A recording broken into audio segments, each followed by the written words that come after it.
Hello, welcome to Ennara Reacts. Today I am watching another clip from the Fat Electrician. This one called USS No-Go, America's Invincible Concrete Battleship, Fort Drum. So let's see what that's about. Ah yes, El Frale, that time the US military-industrial complex decided to play Pimp My Island.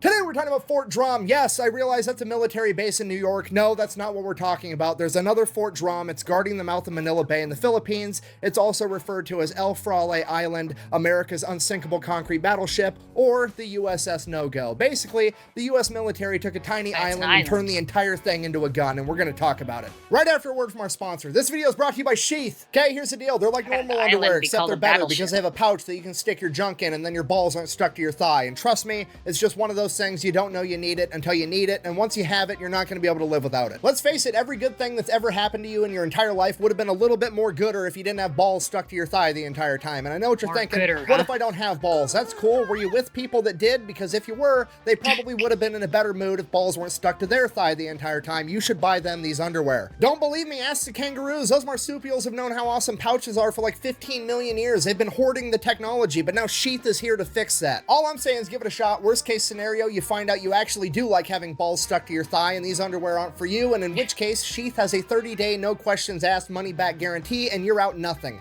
I'm gonna have a link and a discount code down below. Let's get back to the video. So why on earth did America turn an island into a giant gun? Well, our story begins in 1898 during the Spanish-American War. Why is America at war with Spain? To be honest, I'm kind of blanking out on that right now. Statistically, it's probably because they messed with our boats, so let's go ahead and double check that together.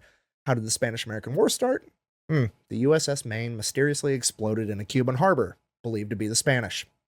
See, I was right. It's always the boats every single time. Honestly, at this point, Jordan Peterson needs to go back and rewrite his book because he actually wrote a book called 12 Rules for Life, and the fact that not fucking with America's boats wasn't rule number one seems like an oversight on his part. Anyways, so America sends a bunch of boats into Manila Bay to fight the Spanish. While they're headed into Manila Bay, they pass this tiny little rock island called El Frale, and on El Frale, there was a bunch of Spanish artillery that basically tried to ambush all the American ships. It didn't really work, but it was a super good idea. Fast forward, America wins the Spanish-American War, takes control of the Philippines. So now with America in charge, they decided that they wanted to be able to defend Manila Bay, and they remembered back to how the Spanish almost had a successful ambush by putting artillery on El Frale, and that's when the Americans in charge said, hey, hear me out. Instead of putting artillery on El Frale, what if we turned El Frale into artillery? So the engineer was like, okay, here's the plan. We're gonna level the entire island perfectly tabletop flat, and then we're gonna build an enormous concrete bunker on top of it with 2 battleship turrets, each of which having 2 12-inch guns on them. So the engineer in charge draws the blueprints up, sends those off to the War Department to get approval, at which point the War Department is like, hold on, let me get this straight. You wanna level an entire island, build an enormous concrete bunker on top of it, and then you wanna equip it with 2 battleship turrets, each of which has 2 12-inch guns that we're gonna have to manufacture in Watervliet Arsenal in New York and ship them all the way to the Philippines. To which the engineer is like, yeah, that's exactly what I want to do. And the War Department is like, I pump those numbers up. Those are rookie numbers in this racket. because we're gonna do 14-inch guns, each of which is gonna be shooting 1,600-pound shells. If somebody tries to sneak into Manila Bay, we're literally gonna start shooting cars at them till they go away. So they start construction in 1909, and it takes them 5 years to finish. And what they end up with is Fort Drum. Its concrete is anywhere between 25 and 36 feet thick. The top deck is completely reinforced with steel, essentially making the entire fortress completely impervious to any weapon that exists at this point in time. Then the guns on top are 14-inch M1909 guns in a dual turret that was specially manufactured just for Fort Drum, and it is the only place they were ever used. This turret has armor that is 18 inches thick, virtually making that impervious too. Then, just in case being able to shoot cars at people you don't like while being inside of a bunker that makes you impervious to retaliation isn't enough, it also has 4 6-inch guns and 2 3-inch anti-aircraft guns. And inside the bunker, they have 6 months worth of food, their own power plant, and a distillery so that they can make their own clean drinking water. Basically, it's the world's best doomsday bunker. Versus like moonshine.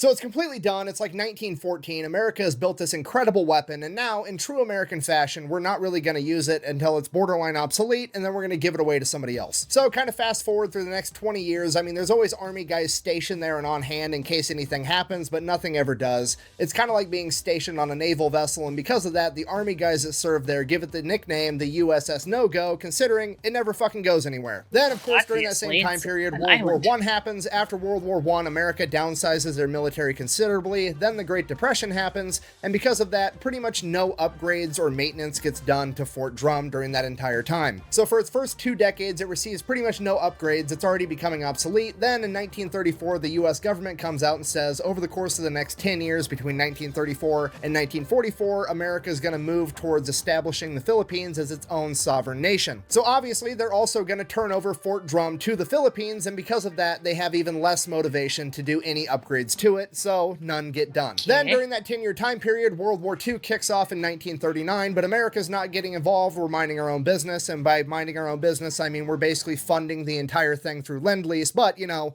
we're not involved. Then Pearl Harbor happens in 1941, aka somebody fucks with our boats, now we're going to war. Less than 10 hours after Pearl Harbor, the Japanese show up in the Philippines, they invade, the American forces are not ready, and they all get driven down to the Bataan Peninsula, which as you can see is also at the mouth of Manila Bay with Corregidor and Fort Drum. For like the next 5 months, while American and Filipino forces duke it out with the Japanese on the peninsula, Fort Drum is pretty much shooting at any Japanese vessel that gets anywhere near it. The Japanese vessels are returning fire at Fort Drum. They're launching air raids, trying to bomb Fort Drum, none of which is effective at all. Also during this time, the Marines and soldiers stationed at Fort Drum rip all the buildings on top of it off, throw that shit in the ocean. They also tear down the 60-foot search tower and get rid of that as well. That way, the massive turrets can do a full 360 and be able to shoot in any direction. Then April 9th, 1942, Bataan falls, and the only thing left is Corregidor, Fort Drum, and 2 other small coastal forts. For weeks after this, the Japanese shell both Corregidor and Fort Drum with naval gunfire, as well as conduct bombing runs. Fort Drum is pretty much completely impervious to all of it, which infuriates the Japanese. Corregidor, on the other hand, is nowhere near as fortified, and they are hurting bad. Because of this, the majority of Corregidor's defenses have been completely destroyed, and the only thing defending Corregidor now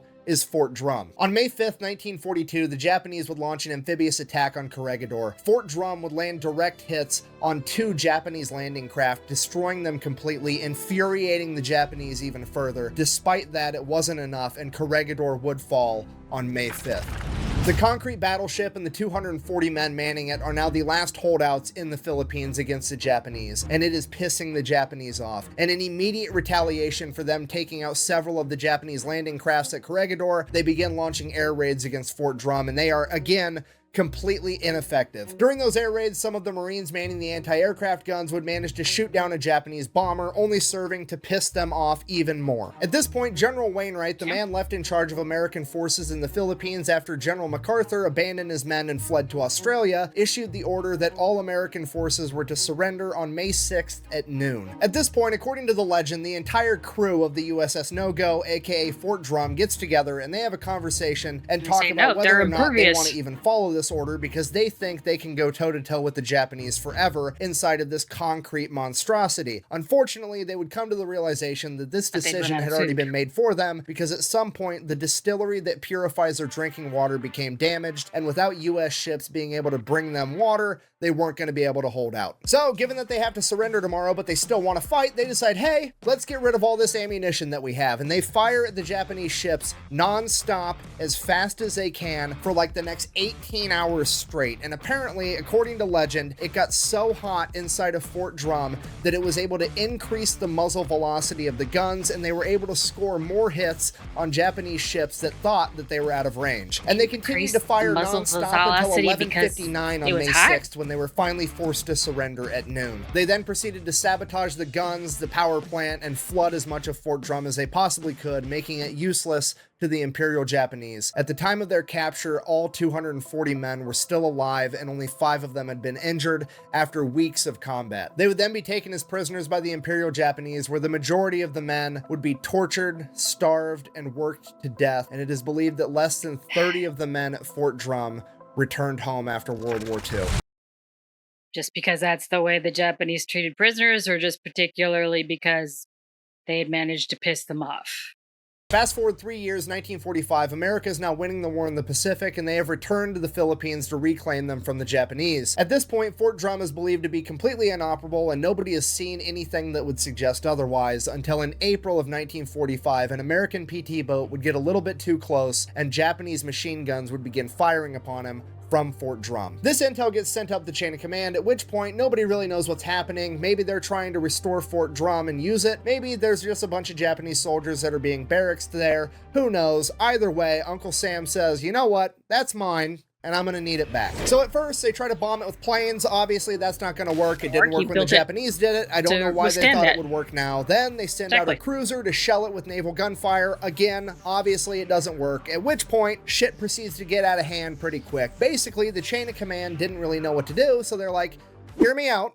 Let's just give the blueprints for Fort Drum to an entire platoon of Army combat engineers, aka the demolition men, and tell them to get rid of it, and the sooner they do, the sooner we all get to go home. So the engineers take the blueprints, they go come up with a plan. I don't really know how long it took them. I presume about the same amount of time it takes them to smoke a cigarette. That's probably not a coincidence. They come back to the chain of command. They're like, okay, here's what I need. All right, we're gonna need an entire company of infantry, 1,000 gallons of gasoline, 2,000 gallons of diesel, all the incendiary and white phosphorus grenades you can find, a 30-minute fuse, and a camera guy, because you're going to want to get this shit on video. And apparently the chain of command is like, okay. So a couple days later, April, Friday the 13th, 1945, the U.S. forces launch Drum D-Day. 2 American ships pull up, drop landing ramps onto Fort Drum, and all the infantry and combat engineers run out to secure the deck, at which point they start taking fire from one of the 6-inch guns. They all return fire, including the ships, until that 6-inch gun stops. Then they secure the entire deck, and the combat engineers get to work. The engineers then run a hose up onto Fort Drum and begin pumping 3,000 gallons of gasoline and diesel into the air vent of Fort Drum. They then proceed to put 600 pounds of TNT, a bunch of white phosphorus, and incendiary grenades on top of it, rig it up to a 30-minute fuse, light it, and fucking run. They hop back in the boats, they sailed a safe distance away, and then they waited and they watched. And this is what they saw. That explosion was so powerful that it shot the 2,000-pound hatch on top of Fort Drum 300 feet into the air. And if you watch the video a little bit closer, you can actually see the hatch punch through the top of the mushroom cloud before falling back into the smoke. The diesel fire inside of Fort Drum then proceeded to burn for 5 days straight, officially putting an end to any hopes of ever restoring it to its former glory. In the coming months, American and Filipino forces would reclaim the Philippines, Japan would end up surrendering, World War II would come to a close, and the next year, on July 4th, 1946, the Philippines would gain their independence, becoming their own sovereign nation, and thus taking control of Fort Drum, where it still sits at the mouth of Manila Bay, pretty much in the same condition that America left it, serving as a powerful reminder to not mess with America's boats, or anything that even kinda sorta looks like a boat for that matter. It's not really a boat, it was an island. Thank you for watching. Best way to support the channel is go buy some merch over at thefatelectrician.com. Quack bang out. I feel like I can give all the examples in the world, and I'm still gonna wake up tomorrow to news that somebody touched the boats. Yes, touching the boats equals bad things for you. Okay, there you go. I will put a link to the original in the description. And if you have any recommendations for other videos to watch, drop it in the comments. And thanks for watching. Remember to hit like and subscribe.